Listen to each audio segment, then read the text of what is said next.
I used to think of Umberto Lenzi's 1981 feature Cannibal Ferox, the cannibal extravaganza, the attempted knockoff to cash in on the success of Diodado's Cannibal Holocaust from 1980, a film which belongs to a genre, the most popular film of a genre/trend which Lenzi himself claims to have pioneered with 72's Man from the Deep River. Eaten Alive was the initial follow-up, the attempt to cash in on Jungle Holocaust/Cannibal Holocaust from Diodado. Eaten Alive, there was kind of a Jim Jones theme going on, and Cannibal Ferox looked at the idea of it took more progressive anthropology in the kind of baby boomer generation of academics and students and scientists. It has a satirical kind of stark and sharp attack at these people of whom wanted to prove that something like cannibalism didn't exist, and that this is an invention of a colonial mindset, of a power structure. And yet what they find is that individuals of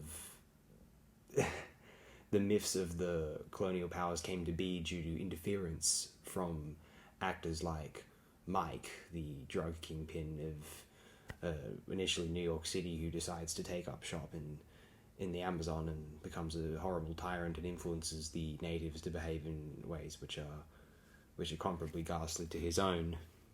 He gets his comeuppance. Oh, by the way, there's going to be some very bloody screen caps displaying what happens to Nasty Mike. He looks a little bit like... I was going to say he looks... I don't mean to insult the man, but he looks a tiny bit like Trey Parker to me. That's what I'm saying. Trey Parker seems like a perfectly nice man opposite of Mike, though. That being said, this film is... Okay, so we can praise Cannibal Holocaust if we really want to for being a genuinely fine piece of cinematography and with a great soundtrack by, was it Riz Ortolani? I'm pretty sure, yeah.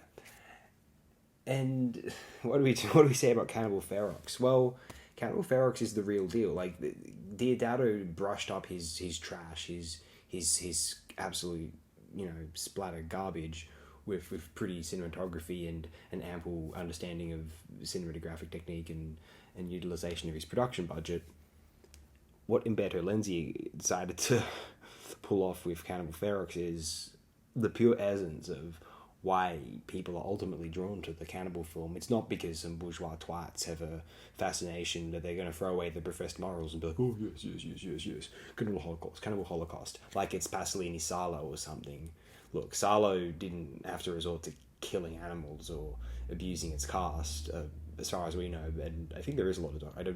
I know there's a lot of extras in Sarlo. No one came out to say that there were abuses on set, whereas with the recent Blu-ray re-releases of Diodado's Cannibal Holocaust, all the bourgeois twats who were saying, oh, this film's just Diodato was a genius, it's anti-fascist, blah, blah, blah. All the cast members being interviewed now saying, oh yeah, Diodato abused us. If anyone was a fascist, it was him. It's funny that he was trying to make a comment on how the Italian media had portrayed the Red Brigades, which may have been a decent, worthwhile commentary, although what ended up happening is Diodato evoked neo-colonial indulgence, excess, violence and abuses upon both the natives and his own crew, sadly. I'm not saying Lenzi didn't do this necessarily. Animals are killed in Cannibal Ferox as well, but Cannibal Ferox doesn't pretend to be anything, and I would argue it's the opus of the cannibal boom for the reason that it tries to up Cannibal Holocaust without containing and reveling in these artistic pretensions, which for this genre and for my own sadistic appreciation and kind of sick appreciation of these films, I'm going to try and justify it in a moment. Just bear with me, please.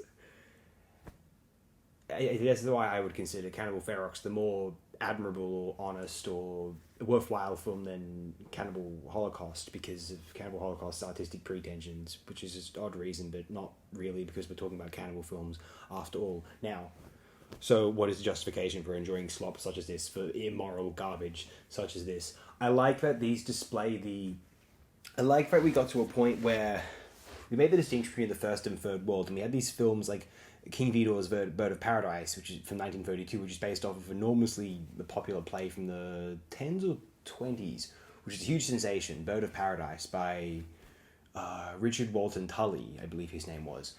And so King Vidor adapted this in 1932, Bird of Paradise, and it's this grand moment of the film was a flop, didn't make any money. The sets were used for King Kong, so that's good. That it had some use. So someone made some. I was going to say someone made some money back, but probably not. It's Hollywood. What we have in Bird of Paradise is a film which it centered the sensation of modern human interacting with the other, or fantasizing about the other rather. And this came to an ugly extreme with the Mondo and era of the 60s and then the Cannibal era of the later 70s and early 1980s. And that's what I find most interesting, I guess, anthropologically, culturally, artistically about the Cannibal films. That's what they're emblematic of. Yeah, I find, in this respect, I find extraordinary.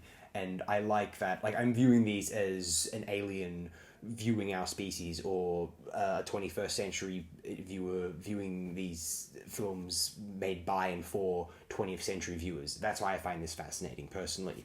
It is sick, vile, and wrong in a way, although it's God, it's like, it's almost like, I was going to say it's like watching videos of botched surgery at times in order to learn something from it. I don't know. Actually, I like to think it's not that immoral. Maybe I'm just trying to convince myself it's not that immoral.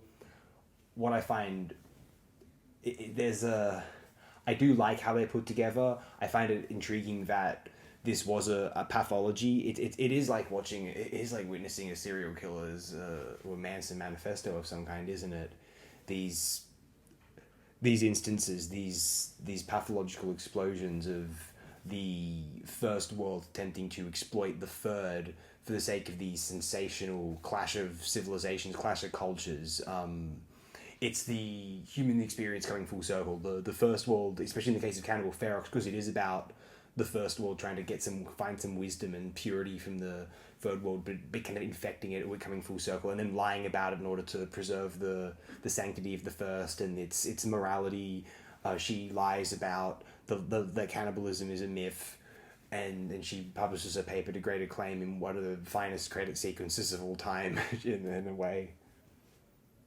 Maybe Cannibal Ferox has been discussed more than it deserves. Hey, you tell me. I'm not certain here.